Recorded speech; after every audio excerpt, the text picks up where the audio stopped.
This like boxes we put ourselves in more than like looking at the problem, right? Because ultimately we're selling human to human. It's not about B2B or B2C. So if a tactic works in one place or a strategy works in one place, it's going to work on the other side as well.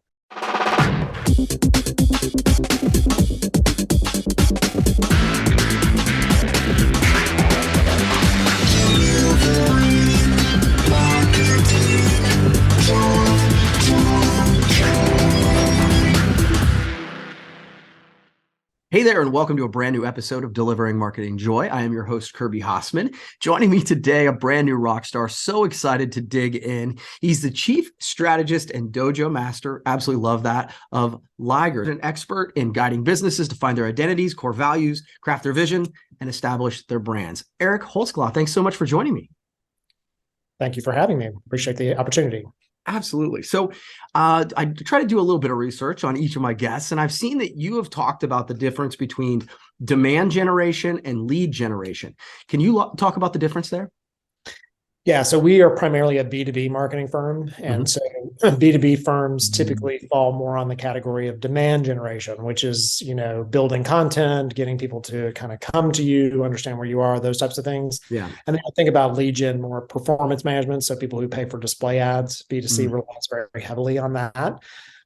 There's argument about like, well, is one better than the other? And, if you do lead gen only, you end up not building the right demand gen stuff that you need to kind of have long-term success with marketing. There's not one that's good or bad. You need to do a little of both. And so we find our B2B people, they lean too heavily into demand gen, don't do as much with lead. B2C clients tend to rely too heavily on that, display ad budget and those types of things to drive their traffic. Yeah, that makes sense.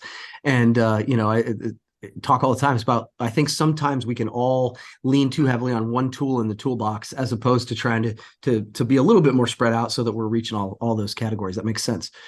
So, and also thinking that a tool isn't appropriate to you based on the type of business you are, right? So like that's the thing that we see is like B2B companies are like, oh no, that's something that a B2C, a business to consumer company would do. And it's like, no, it would work for you too. And on the business to consumer side, it's like, well, that would work for you too. So, there's like boxes we put ourselves in more than like looking at the problem, right? Because ultimately we're selling human to human. It's not about B2B or B2C. So if a tactic works in one place or a strategy works in one place, it's going to work on the other side as well. That makes a ton of sense.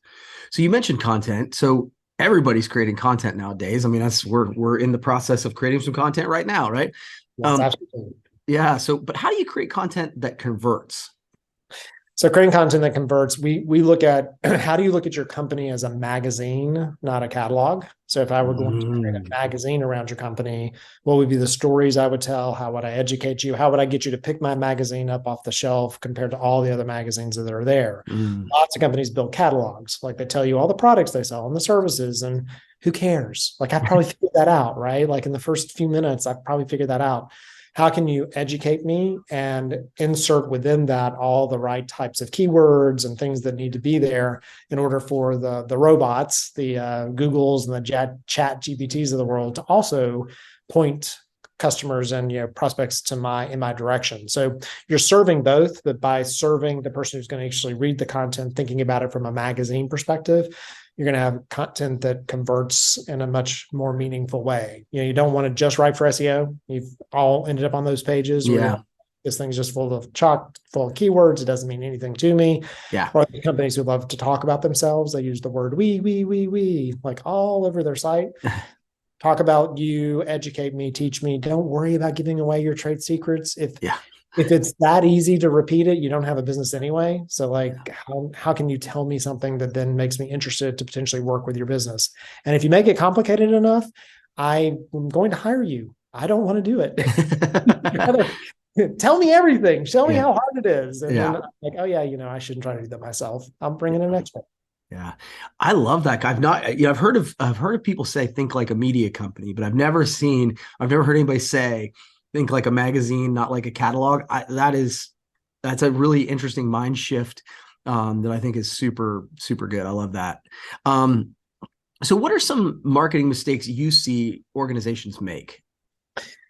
Well, they will lean too heavily into tactics over strategy, or they spend all their time just talking about strategy, right? So And you talked about the company's called Liger, and it's intentional. We brought two companies together to form Liger. So a liger is a lion and a tiger, so two very powerful animals. And so looking at strategy, so like what does the business need? Where is it headed? Thinking about the business first, and then creating the tactics that are going to support it on the back end from an execution perspective. So we'll work with a company, kind of determine where they are, where they need to go. And instead of then just being like, well, here it is, good luck, we can then also put the execution of those tactics behind the scenes, but we don't come to it with like one answer. So like if you hire an agency that is good at SEO, guess what they think your problem's going to be? Yeah, right. If it's social media, they're thinking social media. So you want to be aware, and not following all the same trends. Like there's so many that clients make, but it's typically strategy first and execution, and then it's consistency. Yes. If you're going to put a strategy in place and you're going to execute against it, it is not going to work the first time you do it. Just like if I went to the gym once, I'm not going to have the body I wanted, and I'm not going to be healthier, right? Like it's going to take time and it's going to be incremental. So giving up on something way too soon. Most of the companies we work with don't see real tangible, understandable results for 6 months. Yeah. 6 months. They're in for 6 months. Now, don't just continue to do something because it's not working, but at the same time, you got to give it enough time. So marketing is not like your financial department where you run a P&L. It's not flipping a switch off and on. It's about a long game. You've got to create something. You've got to have a purposeful message out there, and you've got to be able to lean into it over time. Yeah, I absolutely. It's so funny, Eric. I think we're kindred spirits because I talk all the time about marketing and content being consistent with fitness. Yes. Because it's just like most people go to some conference or they listen to a podcast and then they're like, that's it, I'm doing it. And then they go crazy in a way that there's no way they could keep up with it. They start P90X 1, 2, and 3 for marketing and do it for a week. And then they're so sore, they can't lift their arms. They don't see 6-pack abs and they quit.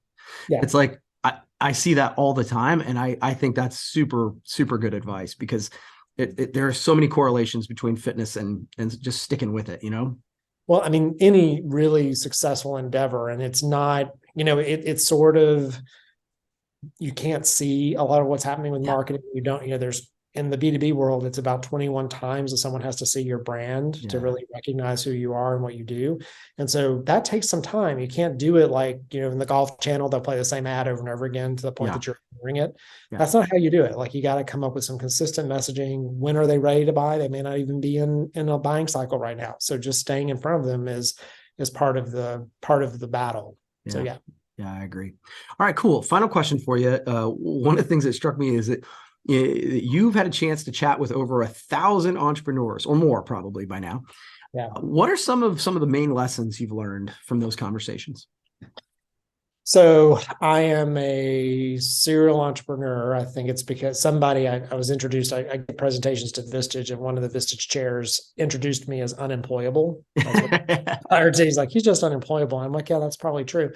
And so talking with, those entrepreneurs that are really willing to take a risk. What's interesting is I think that's why I'm good at marketing, because being a marketer is kind of like being an entrepreneur. Like you're willing to go off and try something new, look at something different, know that things are always changing. Yeah. It really, it's so much about consistency. It's so much about like showing up for your people, showing up for, the customers that you're working with, doing the things that you say that you're going to, following through, and understanding that like most of the businesses that I've built, it takes about 18 to 24 months to really know if they're going to work. Yeah. If they're fit the way, you have to pivot them, and that word pivot, like I was an entrepreneur before entrepreneurship was cool. Yeah.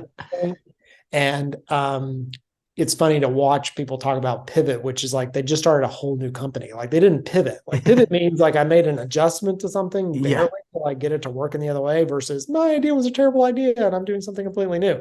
So thinking about it in that, long game, it's going to take about 18 months. And then you start to flywheel that. You start to see sort of the payoff on the end.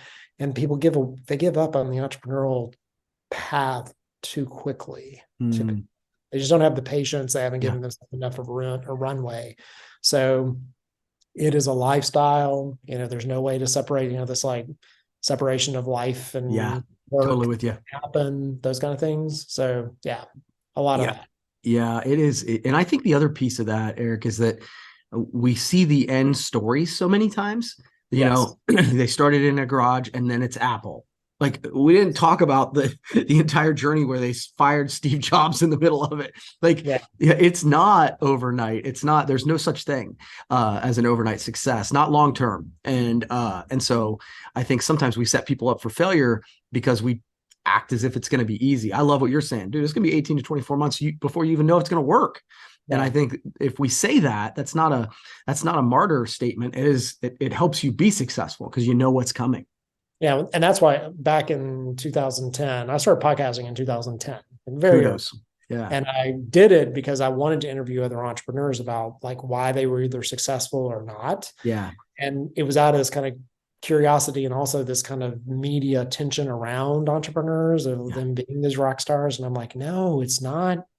They're just so few. And many of them that are sometimes frauds, right? Like they're not real deals. So like, how do we look at it from a more healthy perspective? Because it isn't for everyone. Like it just literally is not for everyone. Some people just need jobs, which is not a problem. It's not a bad thing.